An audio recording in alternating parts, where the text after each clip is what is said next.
Jane, I think we can start. Yeah. Where's Stella Parish come from? Okay, I think we'll make a start. Just having a couple more people joining, but we'll get going. Hello everyone, I'm Jane Pascoe. I'm Head of Partnerships and Projects with Neighbourhood Watch Network Charity. And I'd just like to welcome you to this webinar.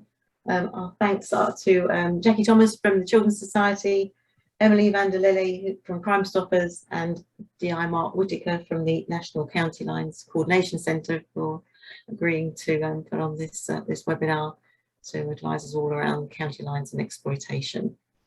Just a couple of things, if I could. It would be helpful if you could turn off your camera, at least during the presentations. Just helps with I think bandwidth or something. And also if you could mute your microphones, because often there is background noise and it may interfere with the presentations. If you could put any questions or comments in the chat as they come to you during the course of the presentations, and then we can take questions at the end. We'll cover as many as we can. Dependent upon how many questions and how engaged people are, we may run over just a little past 6. Obviously, if the questions run out by then, we'll finish at 6, but we will finish by 6:15 at the latest. We are recording the webinar. It's so that we can then share it with people who couldn't attend on our website. So if you want to, just keep your cameras off if that's a problem. And just so you know, we have been contacted. There's a local reporter who has joined us from local papers in Bedfordshire, who will be writing an article about this webinar. So thank you so much for attending, and I will pass on to, I believe, is it Emily? Yes. Hi. Thank you so much for having us. I think you've covered the majority of their sort of questions and housekeeping, so to speak. I just wanted to sort of pass on appreciation. I'm Emily from Crime Stoppers. I'm going to give you a bit of a talk about Crime Stoppers and support the county line awareness messaging. I'm now going to pass you over to Mark Whitaker, and then you'll also meet Jackie from the Children's Society. Thanks, Emily. Yeah, hi everybody. I'm talking to you all from my converted garage here in sort of sunny, wet Gloucestershire. But no, like Emily says, it's a real pleasure to speak to you all. Thanks for giving up your time this Tuesday and to listen to what we have to say. And I hope you really find it useful. If you don't, I'm a Yorkshireman at heart, so quite straight talking. So we're trying to deliver a few of these presentations out to anyone who listens about county lines, really. So if you want us to change it in any way, tweak it, or you don't think it's really what you're after, do let us know. But yeah, a little bit about me. I've been in the police force 23 years. I started off in Leicestershire. I don't know if anyone is from Leicestershire on the screen today. And then I went down to Gloucestershire about 2001, drawn down here for Cheltenham races, where I shall be this weekend, probably losing lots of my well-earned money. But yeah, Cheltenham was a big draw for me. And now sort of very much sort of CID kind of background. And then I've ended up going to work for the regional team. Prior to that, I was any line of duty fans on screen today. I used to deal with dealing with corrupt police officers, so made the change after 3 years there.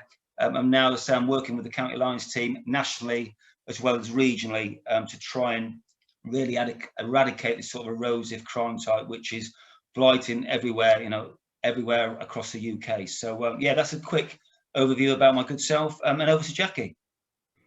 Hello, good evening everybody. Thanks for joining us here this evening. My name is Jackie Thomas. I am the Prevention Officer with the Children's Society. We're a national charity, and we work to understand the needs of young people, supporting them through their most serious life challenges. And what we aim to do is give children the opportunity to live full and happy lives. So by sharing this messaging, we can increase the disruption of exploitation. And it's a really good chance for us all to come together this evening to protect our children and young people. Quick background for me, children's services, and I was a children's nurse as well. And I've also worked with children and young people in a court setting. So children and young people between the ages of 4 till 18. So that gives you a bit of a background about me. So now I'm going to pass it back to Mark. Thanks, Jackie. Can we have the next slide, please, Emily? We've put this slide up, folks, for aims and objectives. Really, I think for me, in an hour's time, I just want you to go away and fully understand a little bit more about county lines than you do at this present moment. It's going to be a term that you'll hear branded around a lot. You'll hear it on the news, on the media. It is one of the government's priorities at the moment. It was even mentioned in the budget last week. So I think for me, it's just to understand it, understand how it's different to, say, drug dealing or cannabis smoking behind the bike sheds at school or outside the shop. And what's key is the methodology behind it, which is why we're reaching out to people like your good selves to truly understand what it's all about. I think it's probably fair to say we're never going to eradicate drug dealing. But what we can do, similar. They can't hear me or see me. I'm just listening in. sorry, someone's just not on mute. If they could just Show your dog how much you love them with food that's 100% natural. Visit bellaandduke.com/TV for up to 50% of your first box. Can you see who that is, Jane? Hang on a second. Yeah, that's better. I think it stopped. Perfect. Yeah. So, as I said, I don't think we're going to ever eradicate drug dealing. I don't think we'll ever, unfortunately, achieve that. But what we can do is stop the exploitation and the preying on the vulnerable, which, as you'll find out today, is what makes county lines what it is, why that's different to the general drug supply.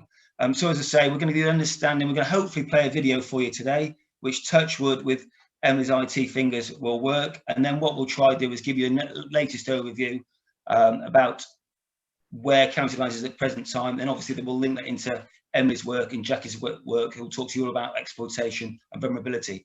I think just on one final point, don't just look at this as your role in the neighbourhood, with your neighbourhood watch coordinator role. You know, look at it as family and friends. We've got Christmas coming up soon. You're going to be invited to those family parties, those Christmas do's. When you're out and about walking the dog, you're going to the shopping centres, you're on the trains or on the local bus, or you're getting the local taxis, or just generally what's going on about in your local area.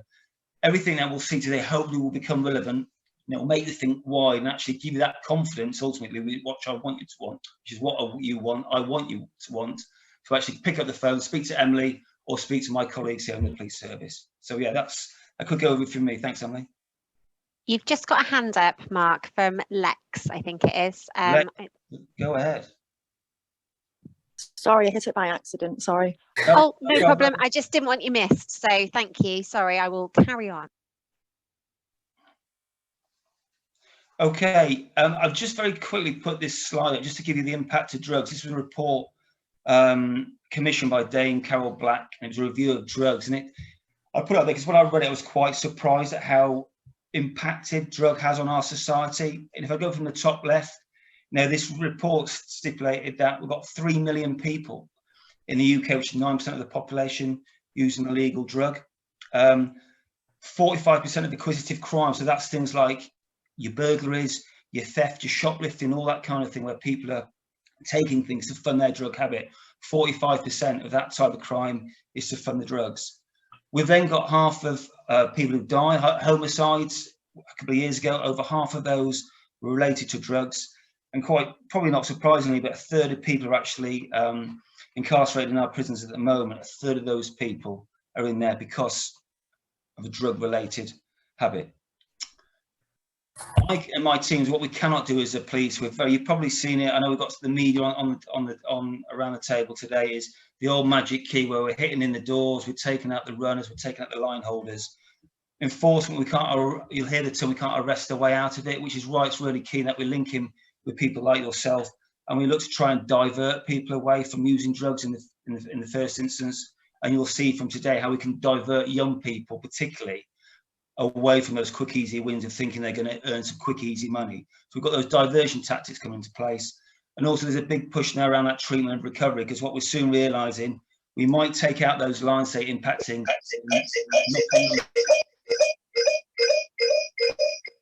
Someone else just got off mute.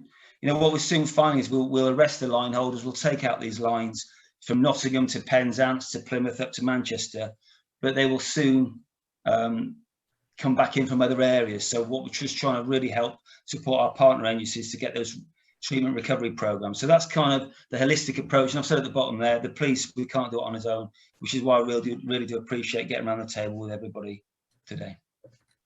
Thanks, Emily. Next one, please. Right, okay. I will try and explain what County Lines is all about, but hopefully we've got an 8-minute video, so just time to grab a quick cup of tea, and hopefully this video will work. I mean, we'll hopefully explain what County Lines is all about.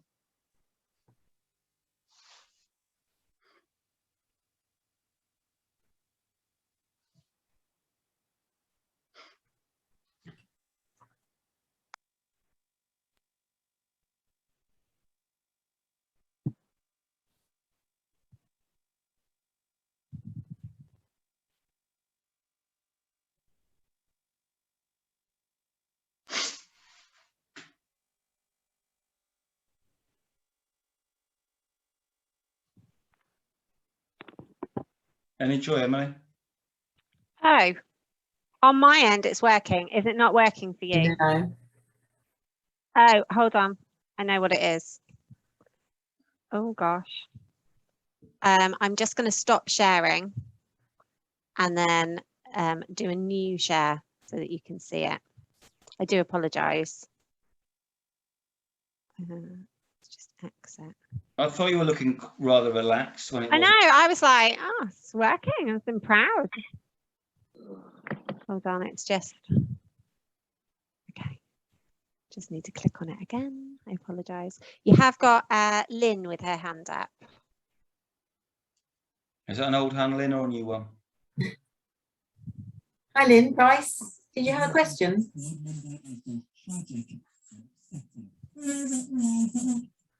Oh, we can't hear you, Lynn. Can you see that screen, Mark? Yeah, I can see it, just don't hear it, yeah? Okay. Can you hear it now? No.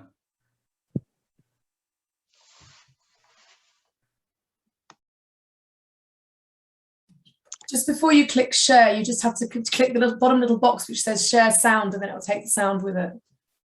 I thought I'd done that. Oh, well done you. Thank you. And share. Okay, it should, she says. Hello. In this video we will examine how county lines work before exploring in greater detail the impact they have on children, vulnerable people and society in general, before finally looking at how you can play your part in identifying and helping the police and other agencies bring down a county lines network, and who to report your concerns to. Let's start with a quick reminder of what county lines are from the Home Office definition. County lines is a term used to describe gangs or organised criminal networks involved in exporting illegal drugs into one or more importing areas within the UK, using dedicated mobile phone lines or other form of deal line. They are likely to exploit children and vulnerable adults to move and store the drugs and money, and they will often use coercion, control, intimidation, violence, including sexual violence, and weapons. It's important to note that the distance between these points is irrelevant. A county line can operate within force and local authority areas. It is the organisation and exploitation behind the drugs line which impacts society. Criminals. Sorry, I've just paused it. Can everyone just check that they're on mute, just because we're getting quite a lot of feedback? Muted one. That was, Oh, thank you. Sorry, I just thought I'd yeah, just so it trying to didn't keep disturb checking it. No problem. Move into new areas with the intention of setting up a drug supply chain. They use middle tiers to recruit their drug mule workforce, most of whom are children or vulnerable adults. The UK's road and rail systems are used to transport drugs and children, with middle tiers arranging the transport for the mules, for example trains, hire cars, along with private hire vehicles being used to make the drop. Burner phones, that is, where a SIM card is not registered, are used to manage the drug deals between dealers and buyers. Bulk texts and private social media accounts are also used to arrange drops with drug clients, crack dens and members of the workforce who deliver the drugs to the user. Cash collected from drug drops is laundered through online bank accounts, casinos, corrupt businesses and even cryptocurrencies are used to grow the local market and extend a criminal's control of drug supply in an area to develop a foothold. The finance raised is used to buy more drugs from wholesale importers and again distributed via the new network, taking on more mules to replenish any that have been arrested and to grow their market. This completes the supply circle. Where a criminal gang starts to supply in areas away from their hometown to distance themselves from the criminal activity, They may lower their prices to gain a foothold or offer free drugs. Unwanted competition leads to serious violence between gangs. Children and vulnerable adult runners, their families and other innocent people are caught in the middle, and often those most at risk of violence. The 6 key themes. So we know a little about how county lines work. Let's now explore some of the key themes touched on already. If any of these are familiar, please report your concerns as directed at the end of the video. Exploitation. Drug gangs exploit vulnerable adults and children, perhaps going through family breakdowns, with learning difficulties, living in care homes or trapped in poverty. They are often drawn in through social media and peers, exploiting their youth and insecurity. Criminals often look to groom and recruit children who are not known to the police or partner agencies, often referred to as clean skins. They are groomed with promises of money, friendship and status. Once drawn in, they are controlled with threats of violence and sexual abuse. They become traumatised and live in fear, paying for their keep through gifts from gangs, making them indebted and ultimately forced into debt bondage. Before you know it, they become modern slaves. Should you come across anyone who is afraid to talk about their day-to-day activities and appears withdrawn, ask yourself, could this person be part of a county line gang? Transportation. Drug gangs use all elements of the public transport system, sending the vulnerable and exploited in taxis, buses, coaches, trains, hire and even pool cars across towns, cities and the UK. The mules transport the cash and often secrete drugs into their rectum or vagina, plugging. If you hear of a vulnerable person or child making regular trips, ask yourself, could this person be exploited by a county line gang? Illicit finance. Criminal gangs cannot just bank their significant gains without raising suspicion. Instead, they use a number of money laundering techniques to disguise their takings. Having used mules to transport cash, it is laundered through corrupt shops, casinos, with online banking playing an ever-increasing role. If you hear of frequent cash deposits, ask yourself, could this be a sign of county lines activity? Violence. Drug gangs entering an area already supplied by an existing gang are highly likely to lower the price of their drugs, which, in turn, gives rise to an increase in serious knife and gun-related violence, turf wars, as dealers try to shut one another down. The targets are often children acting as drug runners. If you've noticed an increase in violence in your area, gang cultures, and an appearance of more weapons, then this could be a sign of a county line being developed. Drugs. All classes of drugs are traded, with homes of the vulnerable taken over as a base for illegal drug dealing, cuckooing. These people often become prisoners in their own home. If you know of vulnerable people, ask yourself if they could be a target for a county lines gang.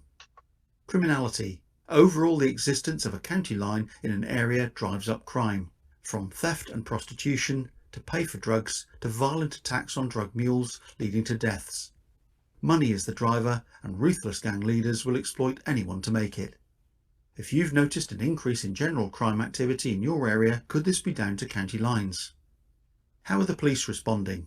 There are lots of ways that the police are responding to the threat of county lines. Many police forces have initiatives to tackle the transportation of drugs and cuckooing. Many arrests have been made and county lines have been closed down.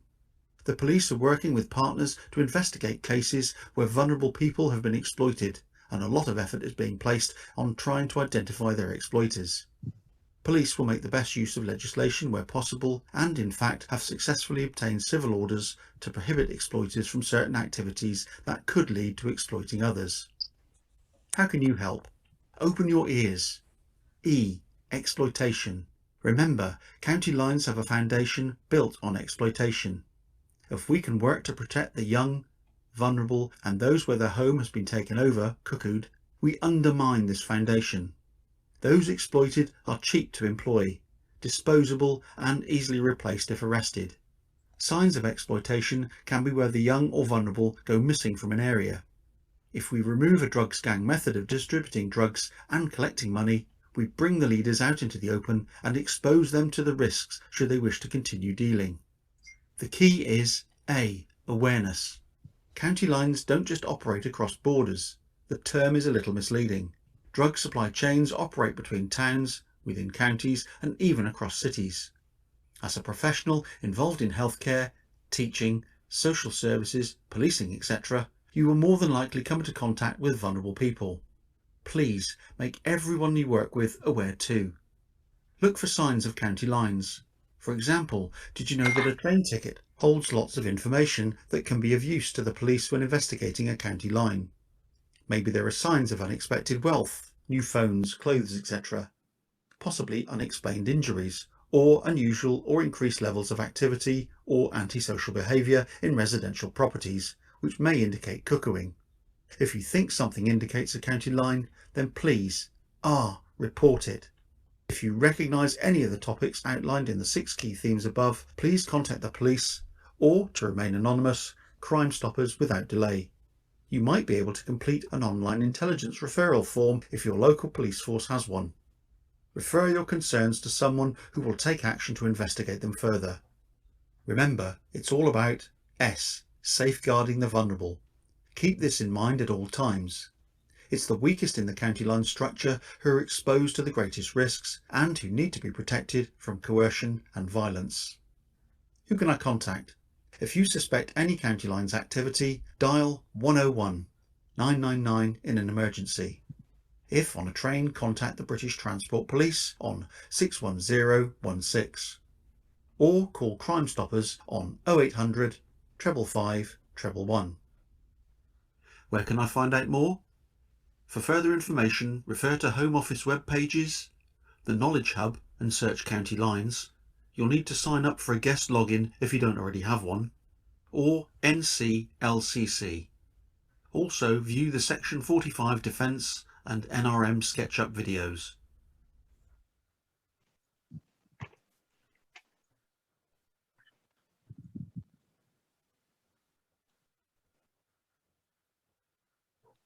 Thanks, Emily.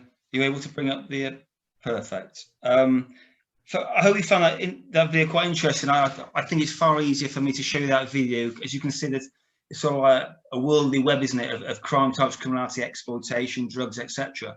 But ultimately, if I use Sally's just dipped out on me, I was going to use, if I use Jane, then basically I'm Jane and I live in London and I want to set up a county line. What she's going to do, she'll probably be a member of an organised crime group or street gang, and she might want to market her drugs into the streets of, say, Devon and Cornwall, say Penzance. So what she'll do is she'll have a burner phone. So we've talked about a burner phone on there. So it's not like an iPhone or anything like that, where you and I, the general law-abiding people, will subscribe, give our internet, all our details. They'll go down to, say, Tesco Express, buy a £15 burner phone, pay as you go. And then what Jane will do is then she'll broadcast text message to all the users in Penzance, the Pasco line back on, 3 for 20, best of both, that kind of thing. That's how she will advertise her message and her drug supply into the streets of, if I choose Penzance. What she will then do, she will find some young vulnerable children, maybe from a care home, maybe from those who've been expelled from school, or she might entrust another individual who's already working for her to maybe go into a school for a fee and recruit other runners. And it's, as the video said there, what they then needed to do, they're using various forms of transport, be it trains, be it hire cars, be it normal cars, to get from A to B. And what these children will do will be forced to plug the drugs inside their vagina or anus by the use of Vaseline to then hide the drugs should they get stopped by the police. We'll go on some stats in a minute, but I think the key thing is, particularly with your neighbourhood watch head on, you know, forget the good old days 20 years ago when we were stopping the Ford Cortinas, those clapped up Escorts or Ford Fiestas. Not that there's anything wrong with a Ford Fiesta, but these crime people now are getting aware. We've talked about clean skins. So what they're going to be using is people who haven't got a criminal record and are in, say, fairly nice posh cars, hire cars like your Jags, like your top of the range, maybe some Range Rovers. So they're not going to stand out. You and I are not going to look out of our curtain tonight when we go on to say premises that are being cuckooed, which Emily will talk about, and our ears and eyes won't start twigging. So they're very good at hiding within plain sight. And what happens ultimately is, once there's children embroiled in this gang culture and actually transporting the drugs, they're earning some good money. But as that video explained, what will soon happen is the tables will turn. And what happens is these children, vulnerable people are deliberately robbed of the commodity of the drugs. What happens then is they're then indebted to that organised crime group, so they then have to pay off the debt, and it's that circle then which they can't get out of. So I'm hoping that sort of quickly explained what County Lines is all about. And as it said on the video, it does not have to come in from one county to the other. So anyone lying from Yorkshire or my Gloucestershire down here, it can come from within, say, one side of Cheltenham to the other. It does not have to cross a police border, which is sometimes a little bit confusing for people, hence the name County Lines. Can I just have the next slide, please? If I just very quickly, before I end my piece, just give you an idea of where we are. So it may come as a surprise to you, it may not. The top 3 exporting areas within the UK for County Lines is London, it's Merseyside, followed by the West Midlands. And then you have a small scattering now of Manchester and Yorkshire. But down here, particularly if I speak of the Southwest, predominantly we have London-based lines, the Scouse and Merseyside lines, and those Birmingham lines impacting the Southwest. And that's probably replicated pretty much around the UK. We've talked about drugs, but it's predominantly your Class A drugs of heroin, crack cocaine. They're the types of drugs that generally, you know, we've seen the stats there, 89% of the time, that is what these people are transporting into our areas. When we started this piece of work with the National Coordination Centre, so 2 years ago, there was probably over 2,000 lines operating within the UK. We're pleased to say we've got that down to about 1,000, but you can imagine the dynamic nature of these lines coming on and off. It's quite hard to really get a true understanding, but roughly around 1,000, of which there are 500 or 500 to 600 branded deal lines. So those brands we talk about, say, the Max line, the Whitaker line, the Pasco line, all these drugs lines will have a brand like any business, like your Amazons, like your eBays, like your Tesco's, okay? It's a very well orchestrated operation. Just talking about the children involved, probably 20% of children under 18 are involved in County Lines. There is a split at the moment, 80% male, 20% female, but we definitely are seeing a sea change and females being embroiled into County Line activity, not only to try and attract men into the County Line fold, but also often the police will not naturally stop a female. We talked earlier on about clean skins. Again, what they're trying to do is hide in plain sight, and females predominantly would not naturally be associated with drug running, and we're definitely seeing an increase in that now. I think that's roughly it from me, Emily, on that slide. Just one last slide. I think, why is it such big business? I think the key thing with police, I don't know with any organisations online today, we've 40 odd police forces working 40 different ways. The reason why people like myself are in this role is to try and coordinate our response, to link in with Merseyside, to link in with London, link in with Birmingham, to try and help coordinate that approach to tackle the lines. They're very adaptable. We've had COVID.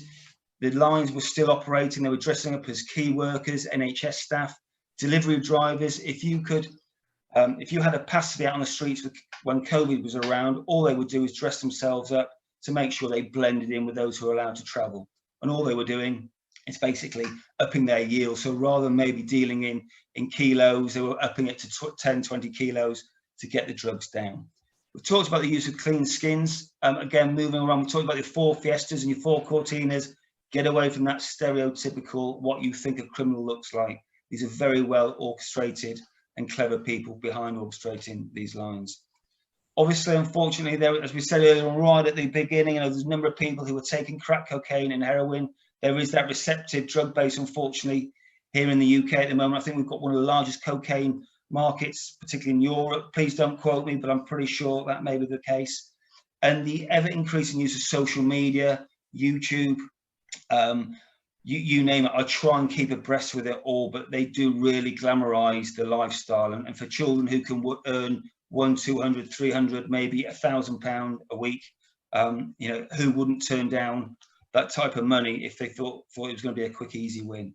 So the financial benefit there for these children who sometimes know better is a real pull for them. So that's the reason why it's such big business in this day and age. Thanks, Emily.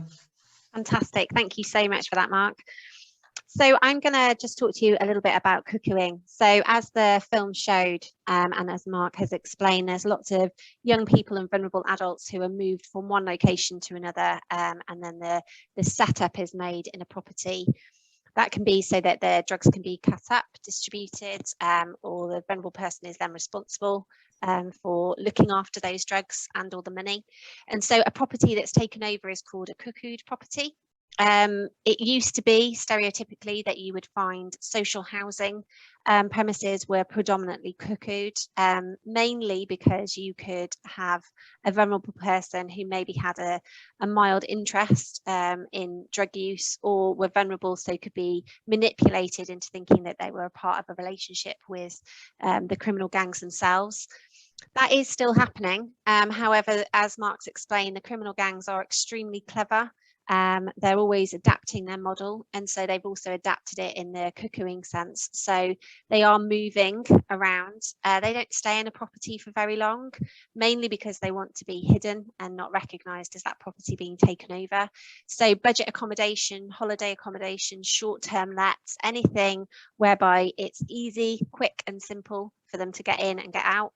A preference being for booking it online, and also being able to access the premises without having to interact with anybody. So accommodation where you've got one of those key locks is ideal.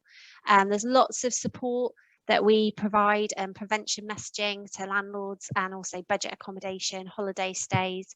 We work very closely with local councils and housing providers to be able to provide advice and support. And then what we're hoping today is, as Mark said, it's not just with your sort of hats on for this particular forum, but as a community member, we would really encourage you to look out and spot the signs of what our cuckooing property could potentially look like. And so I've tried to make it as visual as possible. It can be that you see lots of comings and goings of taxis, and maybe there's one particular taxi firm that is coming in and out.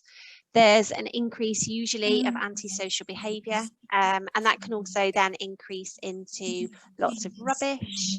Obviously, we're not saying that if young people are gathering in one place that there is potentially a cuckooed property. What we are saying is that if it's a property that doesn't normally have young people hanging around outside of it, just to be very mindful of it. We've also put in there the increased use of takeaways. You've got young people or vulnerable adults who are being put into these cuckooed premises, and obviously they're usually not allowed out unless they're sort of ordered to move from those premises. And so the best way to get them fed is through takeaways. Obviously, if it's a short-term let property, we're not saying that that people who are having their holidays can't have takeaways, but it is just one of those signs to be aware of. And as Mark has already touched on, we're also really aware that there's more females that are being used now. It could also be that you're seeing an increased use in hire cars, or comings and goings of different cars, and people not staying for very long. So they're clearly not going into that property and having a cup of tea and a catch up. They're literally going to the door and maybe coming out again. Other things with the antisocial behaviour is you can see lots of bikes potentially, or e-scooters that are coming and going, maybe left outside the property momentarily. And so it's those sorts of things that we're asking everyone to just be aware of, just to have that recognition that maybe there is something not quite right. Other things can also include curtains not being opened. And maybe if it's a short-term let, you're also seeing that there is a young person or vulnerable adult who's gone into that property and you've not seen them come out again. But you're obviously seeing a lot of that interaction. So there's lots of different advice and support available on numerous websites, including Crime Stoppers, where you can also get ideas on what sort of information you can collect, obviously in a safe manner to ensure that you're not jeopardizing yourself. So that in a nutshell is what cuckooing is. I'm now going to pass you over to Jackie, who's going to talk to you about exploitation. So thank you for that, Emily. So now what we're going to do is we're going to have a look at the different kinds of exploitation. And there are several different kinds, and they're often interlinked.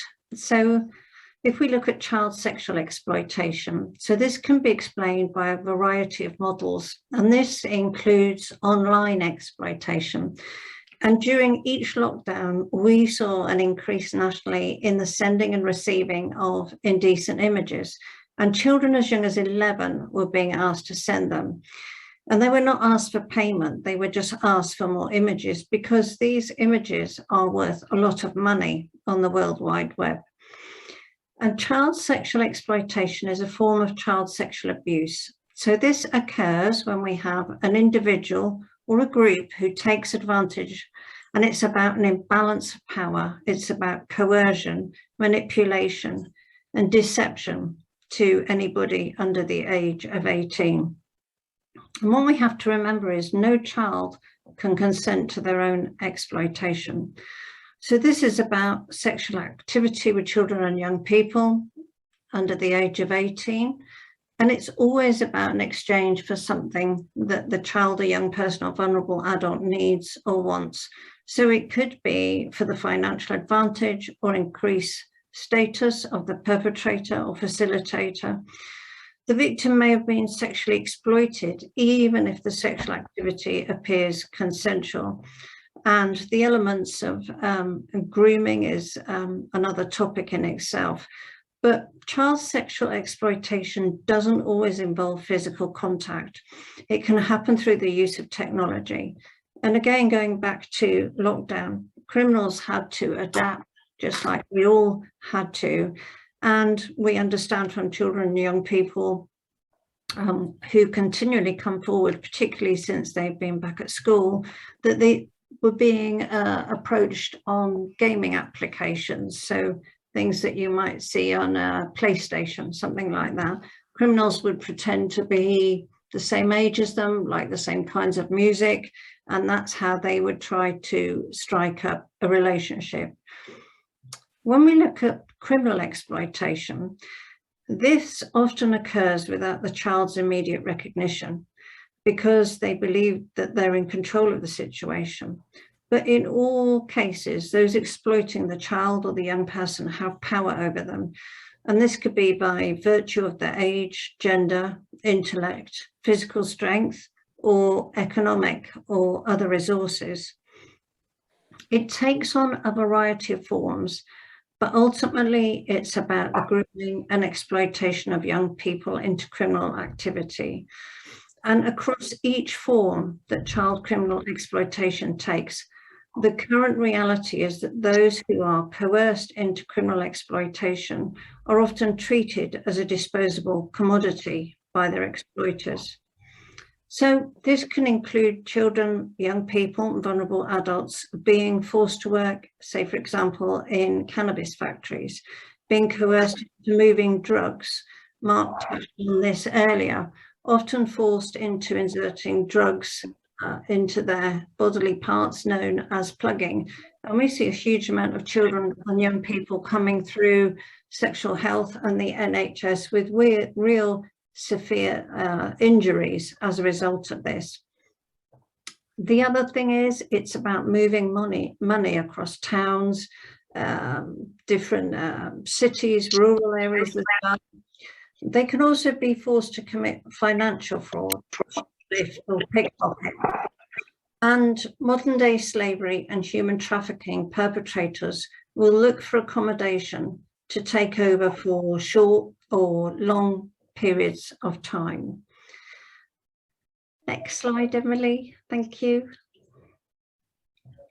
So where does this happen? Well, we've got a few pictures here, but any child, young person or vulnerable adult can be at risk because exploitation doesn't have boundaries. It could be those who have learning difficulties, those whose home life have become an unhappy place to be, those children and young people with communication issues, those who've been excluded from school, those children who could be young carers, those children who've been forced or threatened or manipulated to give consent.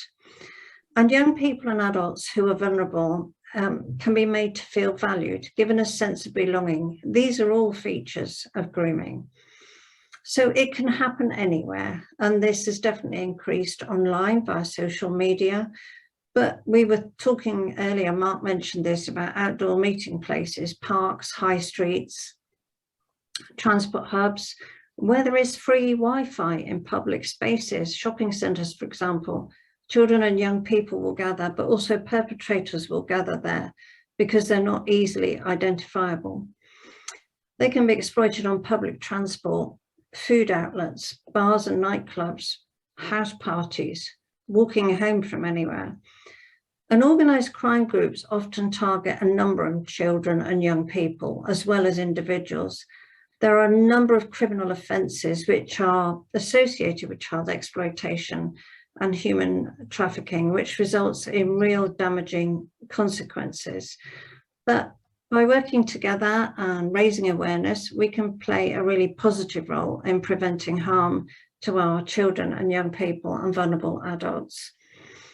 Other criminal activities can take place in housing, rental and holiday accommodation. I know Emily mentioned this, sexual abuse, money laundering, wrapping and distributing drugs, illicit finance transactions.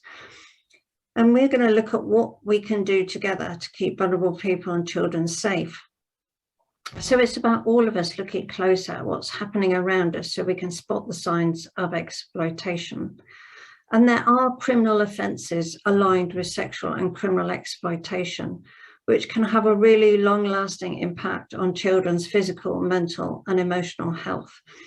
So as we walk through this session, we're going to be sharing with you what we can all do to spot the signs, how to report safely, and really have a good look of the county lines model, which I know Mark has walked through, but we will come back to this a little later on as well.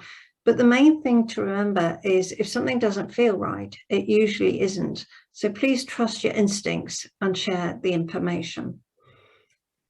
Next slide, Emily. Thank you. So what can you do to help a young person or a vulnerable adult? Well, young people and vulnerable adults can present as being very high anxiety when under duress. They can appear withdrawn, not making eye contact. You may notice that they could appear to take instructions from the other person who could be very directional. And this can be male or female. Again, Mark talked about this, about the increase in female perpetrators because police are not likely to immediately stop them. Young people and vulnerable adults can often display dilated pupils when under the influence of drugs or alcohol. In addition, these eye clues are signs of fear, anxiety, and being controlled. So if you notice a young person looks uncomfortable with unwanted attention, it's maybe something you might initially dismiss, but this could be a vital clue and a concern worth raising. You could ask them open questions, for example, how can I help you? Do you need a taxi or to use a telephone away from the person or the group? But write down as much as you can about the person or the other people with the young person. So other useful information to gather, car makes, models and registrations, descriptions of any individuals, timings of an activity. Think about how else we can work together to protect children and young people and vulnerable adults and disrupt further exploitation in all our communities. So if you suspect that something is taking place, you will not only be saving the life of that young person, but all of those others who could be being exploited, connected to them. And continuing your valuable role in bringing people together and offering a sense of community will bring a really cohesive sense of looking after each other and all our children and young people together. Next slide, Emily, thank you. So this is a case study. I've changed the name, but this is actually a case study about a young man.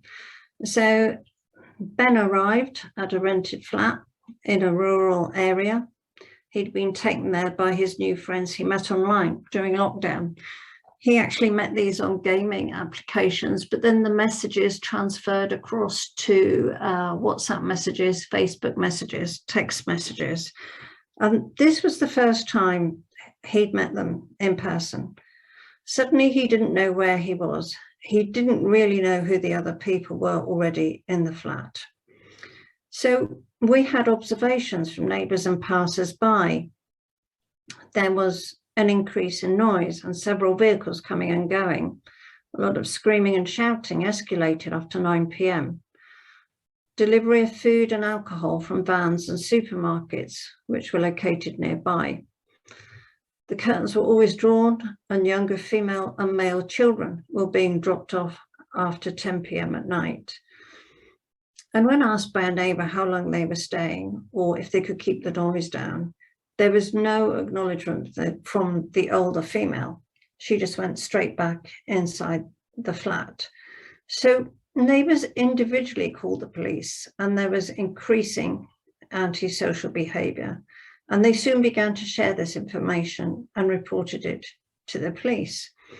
So when the police arrived, there was also an ambulance that had to arrive as well. But it was all happened very, very swiftly, thanks to the activities of the neighbours and those in the community.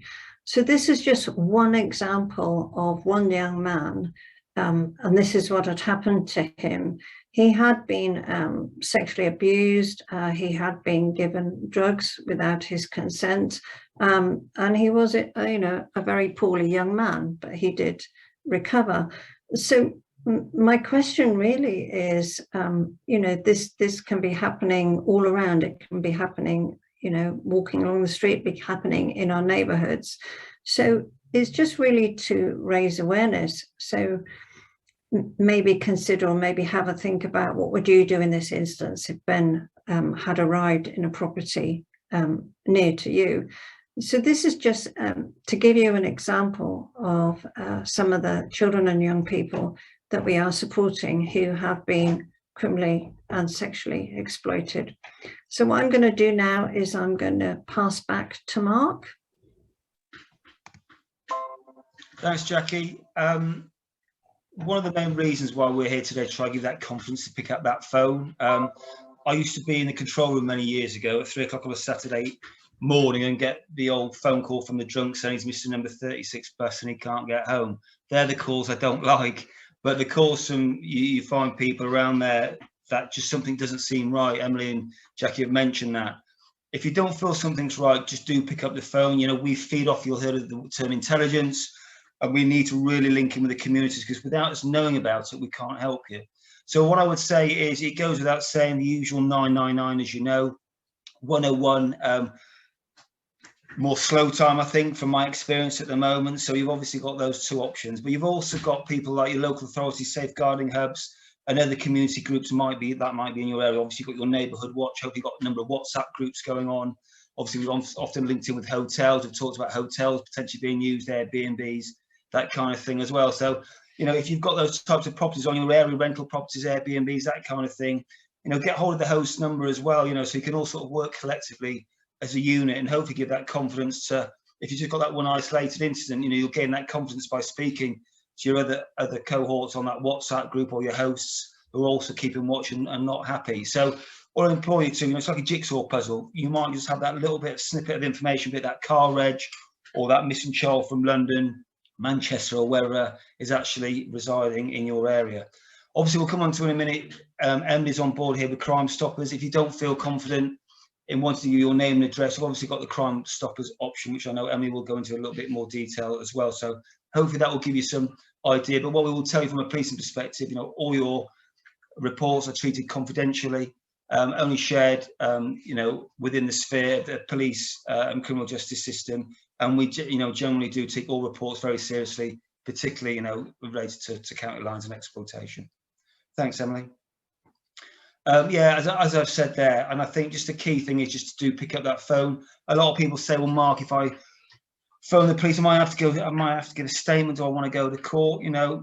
The roundabout ways, we'd love you to be able to provide that statement and support us in any prosecution. If the people involved do got not guilty, what we'll do is we'll do our utmost best to make sure we've got the wealth of evidence there to either agree your evidence or provide overwhelming evidence so they'll plead guilty at an early stage. But yes, you may have to give a statement and go to court, but what we'll do, there's lots of measures we can put in place to try and make that experience as enjoyable as possible, really. It's fun to tell family, isn't it, that you've given evidence at Crown Court or Magistrates Court, but that's just the options for you there. And what we'll do is just that little snippet of information, as I say, we will develop it. The teams have analysts, researchers, and intelligence officers who have got a plethora of information, various computer systems which connect all around the UK now. So say just that one little snippet can help us really sort of develop a cracker case and ultimately close these lines down. So, and Jackie's already said, just preserve that evidence for us. You all know that, and that hopefully will go without saying. This damn CCTV as well, if it's on record, some of you have got these nice, and I'd like to get one myself in my new house, these little doorbells, you know, if they are on a recording system, please do Can't do anything at all. It's what, sorry? Oh, okay. Yeah, just preserve it. Just make sure that it doesn't go on a rewrite or write over after a week. So, yeah, that's it from me. Thanks, Emily. No problem. I think we've got a question. Is it Seaton? I apologise if that's not how you say your name. If you just unmute yourself, I can see that you're waving your hand.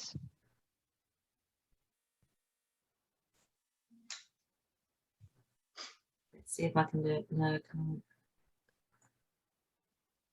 I didn't want you to think that you weren't being seen. I could see you. I just, yeah, was just waiting for a pause. It's the bottom left. You need to unmute.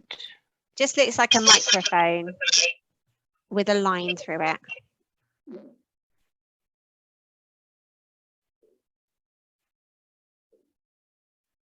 Should we go to Maggie Lewis first and then, well, Susan managed it. Well done. Yeah. Thank you very much for this multifaceted presentation. But you need a broader brush than the one you are using at the moment, because you have omitted paying attention to drug barons, and historically, not only in the UK, ex-merchant navy, anywhere this drugs problem proliferates, you only need a tiny proportion of politicians and police officers whom you and I depend on. For example, in London, the highest success rates for where drug sales proliferate is the City of London and the London Borough of Westminster. But then the police don't concentrate on it because the clean and straight policemen are scared of people above their levels who are involved and may damage their careers. So one thing, you have to be pragmatic. You cannot just depend on the police alone. I'll give you a personal experience. I went into a police station to report something, and I requested an incident report number. So insurance companies always look like that.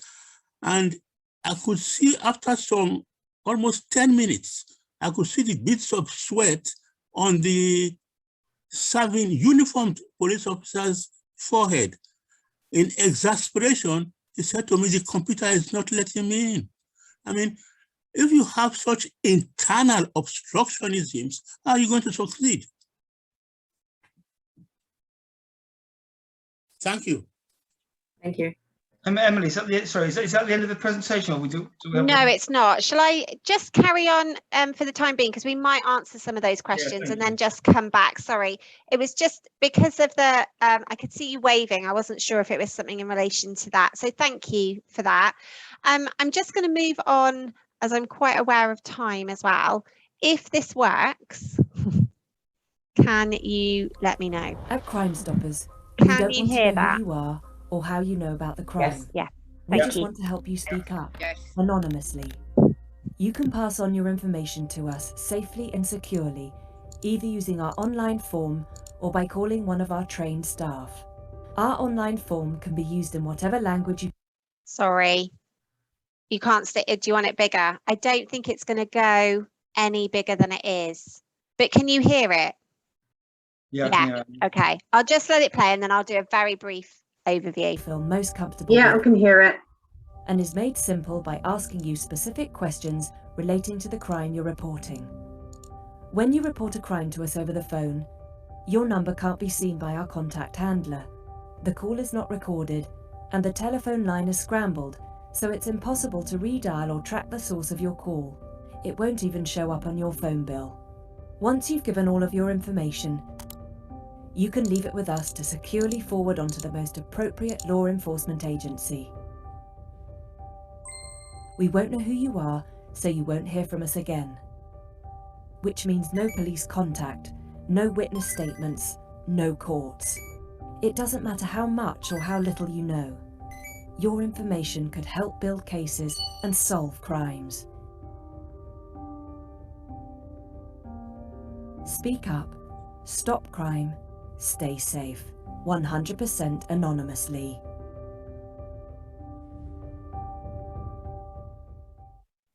Fantastic. So that just gave you a very quick overview of Crime Stoppers. And the reason I wanted to do that is because all the conversations that we've had so far this evening have given you ideas of signs to be aware of and information that you can be gathering. And for those of you that don't feel comfortable for whatever reason going to the police or other services, then that is what Crime Stoppers is there for. We are there for those that have witnessed or have information on a crime rather than the victim themselves. We're open 24 hours a day, 365 days of the year. And as we've said, and I cannot stress enough, it is 100% anonymous. It did cover the majority of what this slide has got, but obviously for those of you that prefer to read it, it just gives you a brief overview. The only advice that we would provide for anyone calling us is that if you've used a mobile phone, you would need to delete it off your handset, as obviously that's something we can't do. And then when it comes to the online form, I'm not a massively techie individual, but what I can tell you is we can't trace it. So it's the IP address is removed before we receive it, and no record is able to be traced. So we can't come back to you. The only difference would be, and just to get rid of any confusion, is we do two-way communication. However, it's all on our website and again cannot be traced. Basically, once you get to the end of the form, it will ask you if you'd like to be asked questions. If you tick yes, you're taken to a new web page and you're given your own unique code. You set up your password and then it's your responsibility to go back in, use the code and the password that you've set up. It's not linked to anything. You're not going to get a text message, a letter in the post, someone turning up at your grandma's house. There's none of that. It's very much designed so that you have the choice as to whether or not you answer the questions that come through. And again, the only advice we would give is to delete it from your history, from your browser where you've gone in and done it, as obviously we're not able to do that.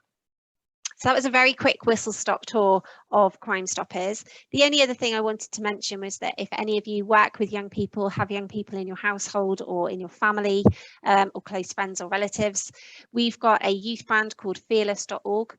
It's designed with young people for young people. It's completely non-judgmental and enables young people to go up and find out about even any crime type. There's always links to recognised websites. We've checked them to make sure that they are reputable and where they can find out more information. And what makes it completely unique and different to any other website is they can also report information 100% anonymously. We don't offer the two-way reporting for young people, mainly because we recognise once they've passed on the information, the likelihood is they don't want to answer any questions, and also they would be responsible for having the code to go in and out. And I'm sure those of you that work with, have children or link to children will know that I know that my children don't know my phone number, let alone being able to keep a code that they would need to access. And we would hate for them to have to save it in their phone and have to answer any questions if they are involved in any kind of criminality and putting themselves in danger. Very quickly, and then we'll just move on to the survey that's been created. I wanted to provide you with some examples of information that we get. We've taken out the descriptions, names, and obviously locations because of the anonymity. But one of the ones that I'll just focus on is the purple one, which is a Crime Stoppers sanitised report. A vulnerable person has had her flat cuckooed by a local drug dealer. They're physically abusing her and I'm concerned for her welfare. I believe it's linked to county lines. So this is to just give you a snapshot. There was obviously more information in there. There'll be descriptions, names where possible, and addresses. If it's an individual who lives on the same street, for example, if they use phrases like my next door neighbour, all of that is taken out. Anything that could reveal your identification or the identification of the person contacting us is completely removed to protect them and ensure that we are providing it 100% anonymously. And then that concludes the presentation. We're slightly over time, but hopefully not too much over time. We really appreciate your time and support this evening. What has been created is a Neighbourhood Watch online survey in partnership with Our Watch. And what you can do here is, if you have got a mobile phone or another device, if you put it onto camera mode, as if you're going to take a picture, you just put it over the square that you can see on the screen, and that's going to take you through to the survey so that you're able to answer questions on how you found the presentation and provide feedback, which will then be shared wider. I believe that this will be made available later on as well, so if you haven't managed to capture it at this point, don't worry.